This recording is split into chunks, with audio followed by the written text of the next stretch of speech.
Bonjour à tous, bienvenue sur cette vidéo dans laquelle je vais aborder le sujet de la perte de gras au niveau du ventre. Est-ce que c'est possible ou non? On va voir ça ensemble. Pour ceux qui ne me connaissent pas, moi c'est Charles, spécialiste en transformation physique et j'accompagne les personnes qui veulent justement se transformer physiquement, qui n'arrivent pas trop à savoir comment faire au quotidien, tout simplement. Donc s'il y en a qui sont intéressés, vous avez également une consultation offerte en cliquant sur le premier lien dans la description. Pour revenir à notre sujet de vidéo, perdre du poids au niveau du ventre, est-ce que c'est possible ou pas? J'ai envie de vous dire oui et non. Ça dépend de la façon dont vous le faites. Comme vous pouvez le voir là, quelques transformations de personnes que j'ai pu accompagner. Et vous pouvez voir que c'est quelque chose qui revient souvent, le gras du ventre. Donc là, on voit que sur l'avant-après, il y a une nettement différence. Pareil pour cette transformation, vous voyez que beaucoup de gras est accumulé au niveau du ventre. Problème de posture également. Et que, voilà, en quelques mois, si vous avez les bonnes méthodes, vous pouvez vous aussi y arriver. Vraiment, il n'y a pas d'excuses par rapport à votre travail, par rapport à ce que vous faites à côté, etc. Vous pouvez y arriver si vous vous en donnez réellement les moyens.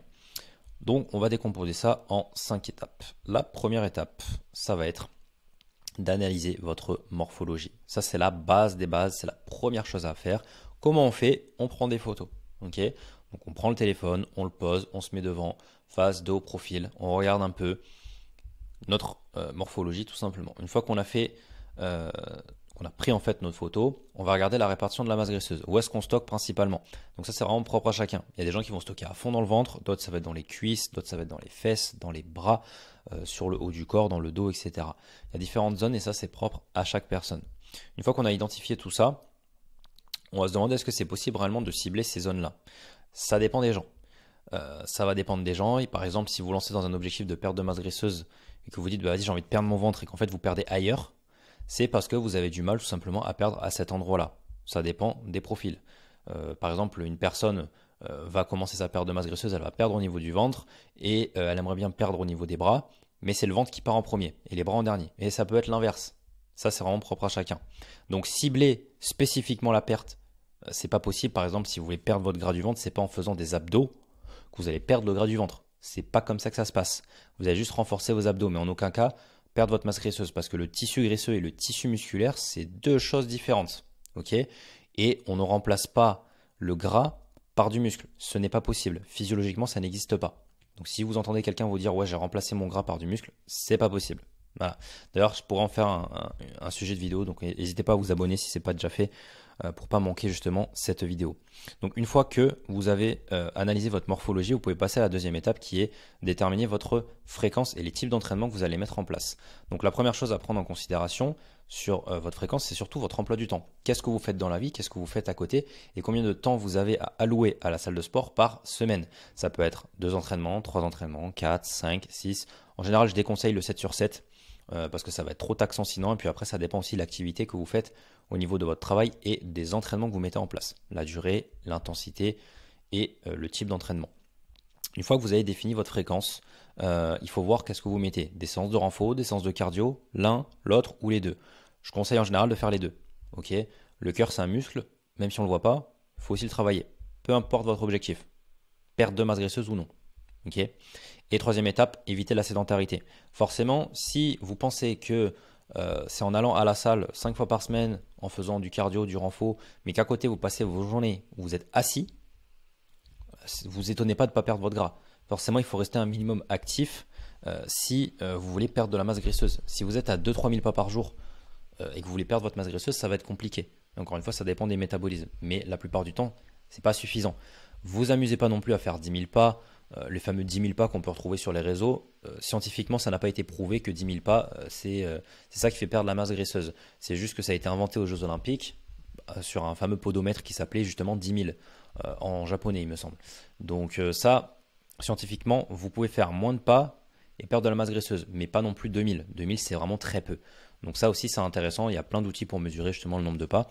Donc vérifiez que vous n'êtes pas sédentaire, parce que forcément, ça ne va pas vous aider dans votre objectif. Une fois que vous avez défini votre fréquence, quel type d'entraînement vous pouvez faire, vous avez analysé votre morphologie, vous allez devoir mettre un point important aussi sur la nutrition. La nutrition, c'est hyper important. Ok, vous voulez perdre, alors, vous voulez perdre du poids, il faut être en déficit calorique. Ça, c'est normal, c'est la base, hein, forcément. Il faut consommer moins de calories qu'on va en dépenser. Mais il faut surtout faire la différence entre une perte de poids et une perte de gras. C'est deux choses complètement différentes. Perte de poids, c'est je monte sur la balance, je perds du poids, ok top. Perte de gras, c'est pas vraiment pareil.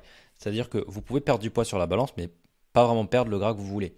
Il y a beaucoup de personnes qui se mettent en déficit calorique, même trop agressif, qui sont vraiment trop bas en calories, qui bloquent leur métabolisme et qui se plaignent et qui se disent, j'arrive pas à perdre le gras de mon ventre. Pourtant, je suis en déficit calorique et je mange sainement, hein, entre parenthèses, enfin entre guillemets. Oui et non. Le problème, c'est que je prends surtout le cas par rapport aux personnes que j'ai en suivi. Quand je les récupère et ces personnes-là qui ont ce type d'objectif, elles mangent clairement pas assez. Elles mangent pas assez et du coup, en mangeant plus, elles arrivent après à perdre du gras. Donc c'est surtout en termes d'optimisation de comment vous placez vos nutriments. Et c'est le troisième point de cet axe-là, c'est le timing des nutriments. Comment vous placez vos macros et micronutriments dans votre journée pour justement optimiser la perte de masse graisseuse. Tout est lié à votre système hormonal. Si vous n'optimisez pas ça, vous aurez beau faire les meilleures techniques d'entraînement, les meilleures nutritions, ça ne fonctionnera pas. Okay, si vous mettez en place quelque chose et que vous voyez que ça ne fonctionne pas, pourquoi vous continuez à le faire? Et c'est du coup le quatrième pilier de notre méthode, c'est le mécanisme TOR. Alors, je l'appelle comme ça. Hein. Tester, observer, réajuster. C'est-à-dire que vous mettez en place une méthode. Par exemple, voilà, je veux perdre mon gras du ventre et je vais me donner 3 mois. Donc pendant 3 mois, je vais tester quelque chose. Je me suis fait mon programme, j'ai ma nutrition, je fais les réajustements semaine après semaine pour voir comment j'évolue. Ok? Donc, vous observez les résultats. Une fois que voilà, quelques semaines sont passées, vous regardez votre balance, vous regardez votre physique dans le miroir. D'où l'importance de prendre des photos que vous devez prendre régulièrement pour voir l'évolution de votre physique. Ça, c'est important. Une fois que vous observez un peu les résultats, vous mettez en place des réajustements. Par exemple, au bout d'une semaine, vous regardez, au bout de 2 semaines, au bout de 3 semaines, au bout de 4 semaines. Au bout des 3 mois, une fois que vous avez fixé votre deadline, vous faites le bilan. Ok, qu'est-ce que j'ai pu changer sur ces 3 mois? Est-ce que déjà j'ai eu des résultats visuellement? Oui ou non? S'il n'y en a pas eu, c'est qu'il y a un problème dans la méthode. S'il y en a eu, il faut continuer. Continuer bien sûr d'ajuster également, parce que forcément votre corps il se transforme, il change. Et encore une fois, ne soyez pas pressé. Et ça d'ailleurs c'est le 5e point, c'est faire preuve de patience. Parce que dans la remise en forme, il n'y a pas de miracle. Vous ne pouvez pas non plus vous dire, voilà, en 1 mois je vais perdre mon gras du ventre. Ça ne fonctionne pas comme ça. Si vous n'êtes pas patient, changez de voie, clairement. La remise en forme, ça prend du temps. C'est des habitudes saines que vous devez mettre en place, justement. Tout le monde a un point de départ en fait différent. Si de base vous avez un mode de vie pas sain du tout, vous fumez, ou vous buvez, ou vous faites beaucoup d'écart, forcément du jour au lendemain, ça va être compliqué de se mettre à quelque chose de sain. C'est pas possible. Vous allez continuer à fumer, vous allez continuer à boire un peu, ou ceci ou cela. La mauvaise habitude que vous avez, vous n'allez pas la perdre comme ça en une semaine. Même des fois, ça prend plusieurs mois. Ça dépend des personnes et des points de départ, encore une fois. Donc ça, il faut faire attention. Il n'y a pas de raccourci. C'est ça que je vais vous faire prendre conscience, c'est qu'il n'y a pas de raccourci. C'est pas en prenant n'importe quel complément alimentaire, du brûle-graisse, des choses comme ça, que ça va fonctionner. Si vous prenez ça et qu'à côté votre nutrition elle n'est pas cohérente avec l'objectif que vous êtes fixé, les entraînements ne sont pas non plus cohérents, forcément ces compléments ne serviront à rien. C'est vraiment la cerise sur le gâteau. C'est d'abord on met en place la base et après on voit pour des petits suppléments. Et en aucun cas vous pouvez, ce n'est pas obligatoire, vous pouvez vous en passer. Vous pouvez faire de très belles transformations. Comme vous pouvez voir ces transformations-là, il n'y a aucun complément qui a été pris pour perdre du gras ou je ne sais pas quoi. Vous pouvez y arriver naturellement sans prendre de compléments alimentaires. Et je vous le montre par A plus B. Je ne l'invente pas. Ce sont des personnes que j'ai pu accompagner qui ont eu leurs résultats. Et on n'a compté aucune calorie. Pareil, ça c'est un point aussi sur la nutrition. Vous n'êtes pas obligé de compter vos calories pour perdre du poids au niveau de votre ventre ou autre zone. C'est clairement pas nécessaire. Et vous le voyez.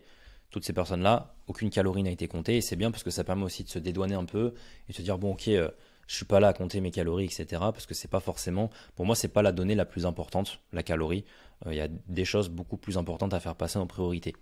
Donc, moi, ce que je vous conseille, c'est d'appliquer ces 5 étapes. Vous mettez ça en place, mais vous le mettez directement après cette vidéo.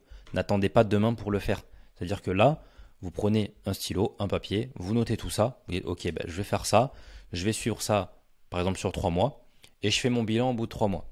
Si au bout de 3 mois, vous n'avez pas réussi à faire votre transformation, c'est qu'il y a un problème quelque part.